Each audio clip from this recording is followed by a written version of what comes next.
Hey guys, what's up? It is Retro Gamer Gabby, and today we're going to be cleaning my Atari 5200.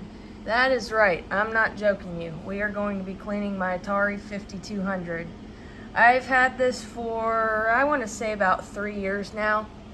I had bought it from my retro game shop about almost 4 years ago. It'll be 4 years at the end of the year. And we've moved with it once, and it's due for a cleaning as well as I don't know what that is, so it really needs a good cleaning. So this system is not a super well-known system because it's from the 80s and because it is notoriously, how do I put this, notoriously bad for not wanting to work. The controllers are notorious because they will oxidize over time over the buttons and will no longer work, as well as the system just has a lot of and was plagued with a lot of problems. And they even had to make a version 2 and it still was not good. Now, this version of it is actually one of the originals because it has the 4 controller ports. The newer variants only have 2 controller ports. Here is a power switch, and that's all you get. The cartridge slot is also open just like the 2600. The back side, which by the way, this is a very large system as well. The back side has the RF cable here, and honestly, it's not bad. And yes, this is what I paid for it, but for a working Atari 5200, I was more than happy to pay that because very rarely do you come across these consoles and they actually work. So you're going to actually need Phillips head screws to screwdriver to remove this. You don't even need the game bit screwdriver, which is nice because this is Atari, which is an American company. So is there a year on here? Not yet, but there's a serial number for this. But there are 1, 2, 3, 4, 5, 6. I'm trying to see if there's any down here. 7, 8. I see 8 screws back here, and we're going to undo this. Now, I will put a watch point, or I guess discretion point here. I have never personally opened up these systems before, so this is a very new cleaning video to me, as well as it will be to a lot of you. So I'm going to get the screws undone, and we are going to take this apart and get this ready to clean. While I'm still disassembling this system, I also did find another Phillips head screw under where the cable goes, so make sure you get that one as well. So there are 9 screws total that'll hold this system together. Alright, now that I have all the screws removed, you can now start taking the top off of the system. Maybe. There we go. Now we're cooking. All right. Shoo. Now this puppy's never been cleaned by me ever. So, woo. Wow. Look at that capacitor. That is huge.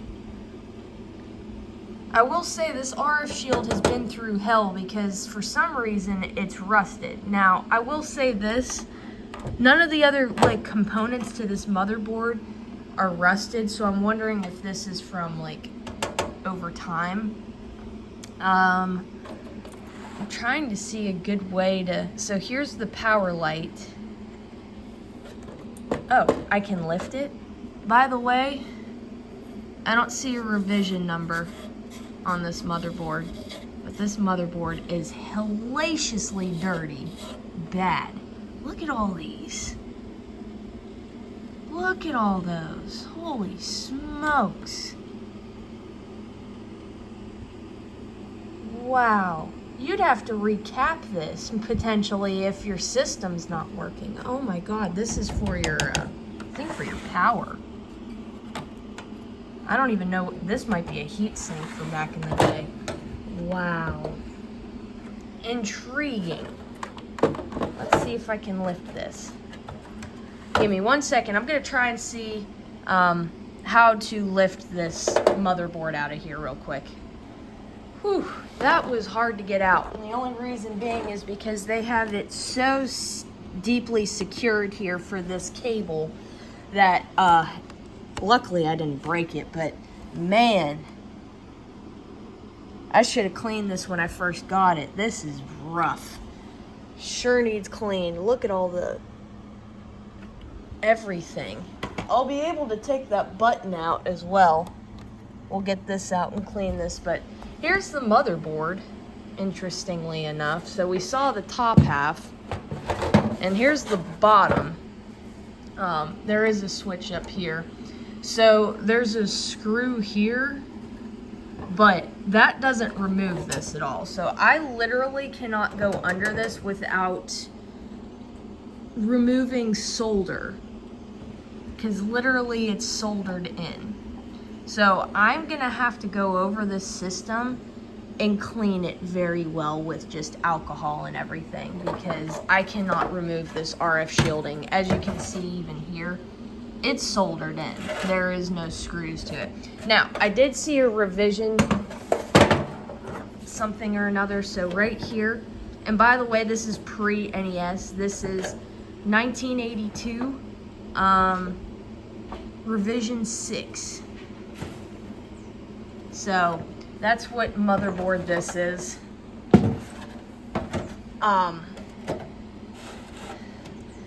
Whew, that is, we're gonna check that out too. That might be I think that may or may not be a battery, I'm not sure. But a lot of this just needs cleaned over it. I need to clean this good. But I can't remove this RF shielding. I can see why this system didn't do too well. You can't really remove a whole heck of a lot to clean this, so it's harder to maintain these systems when you can't go into them a lot and clean them. So I'm gonna do my best here and cleaning with a toothbrush and alcohol. And these are way too big for like even my bowls of water. I'm literally gonna have to like stick these into my sink or my bathtub with Dawn dish soap and hot water to clean these. And they're gonna need to soak for a while, because I think someone may have gotten something wet on this system at one point, which is why this is the way it is. Because look at this. There was liquid in here at one point, and I can feel it, but it was not from me.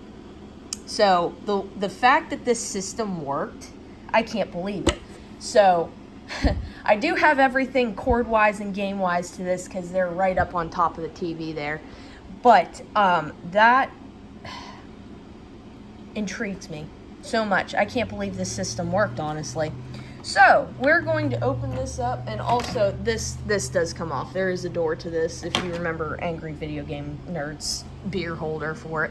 But we're gonna give this a good cleaning, and I'm gonna stick these in hot water for some time to clean a lot of gunk out of here. So we'll come back and we'll take a look at the system after I clean everything. All right, now that everything is dried, I even went in with a Q-tip and went around here. These spots just won't come out. I'm gonna guess some rust just seeped onto it. But I need to get this cable back into this area here so I can feed it through under here and get it out. And then I need to painstakingly push this back in to secure it. But I will return in a minute and we will have this motherboard put back in. Okay, now that I have everything seated in here correctly, I'm now going to put the lid on. I had to fix the length of my cord a little bit, so now that I have this adjusted, because I couldn't even get the lid on correctly, now that I have this adjusted, I should be able to have no problems putting the lid back on. So now we're going to turn this over carefully, and we are going to start putting in all of the screws for the system. Okay, now that all the screws are reassembled where they need to be and the system is back together, ooh, big beast. Now we can plug it back in and test it out and see how it's doing. Okay, so I've run out of options. This is actually a TV that came from Macy's, and I don't even think it's a TV. It's like a big monitor because it doesn't have any coax ports. I think it just mainly has an AC adapter and a couple HDMI ports. So I think there's one of two problems here. Either I just don't have an old enough TV for this, or this is my problem, which I'm going to be honest, I'm leaning towards this because this system worked when I last played it, but that was at the end of, actually that was at the beginning of 2022. But that's the last time I played it because we moved from a couple states. So I honestly truly think it's this. This is one of the older 5200s because of the four controller port, and because of this, because I think they got rid of this in later models. This is an abomination. If you don't know it already, please go verse yourself with Angry Video Game Nerd's video of the Atari 5200. It is an abomination of a system, but when you get one that works, it's kind of decent. Kind of.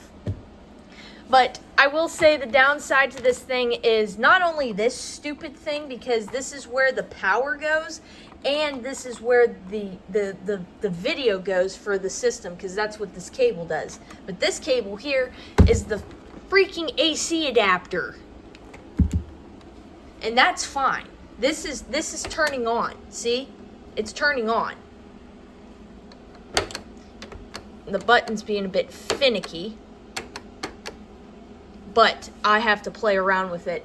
But I truly do think that this might be the problem, and I may need to get a replacement. Because I don't even know if it's supposed to do this. It's weird. It's a really weird thing, and I'll have to try it. But there, it turned off. But I have other games for this. I have Dig Dug. I have Mario Brothers, the original Mario Brothers arcade game, Q*bert, and Pac-Man. These are the games I have for this system. Now, I will say I did play this, like I said, I played these a few years ago, and I'm going to try and see if I can find the video of my now fiance and I playing these games on it. It worked fine.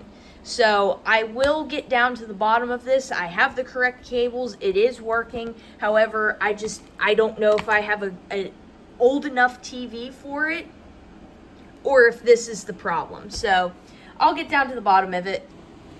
Okay, well, I did rewatch some of my clips that I had from when I originally bought this system, and this was the TV that I had used to test it on. So now I know for a fact that I think that box is bad and that I probably need to replace it, because this is still turning on and working fine, but it's not conveying any video, any sort of anything to the TV. There's Pac-Man. It kind of... Watch the TV. Turned it off. Turned it on.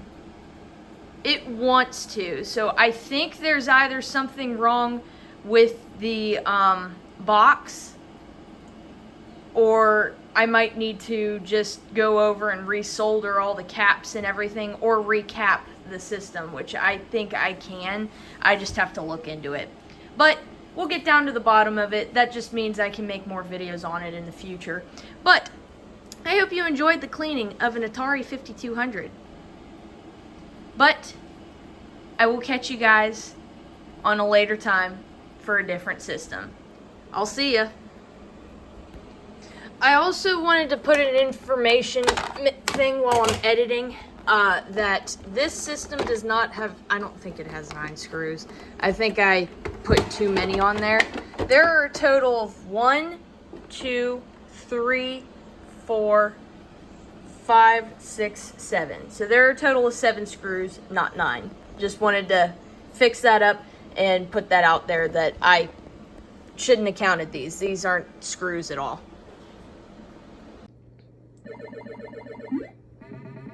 An Atari 5200 that actually works with its original controller.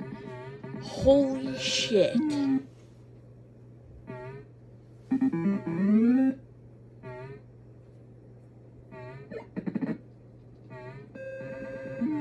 so I can't touch them at all.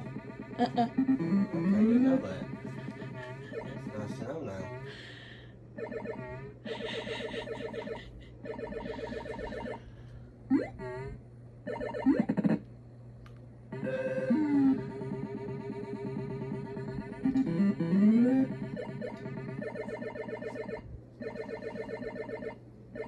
I just can't believe this thing actually works. By how? Yeah, but what is that going to do? He's gonna come after you. That's what I'm saying. How the fuck? What? How do you kill him?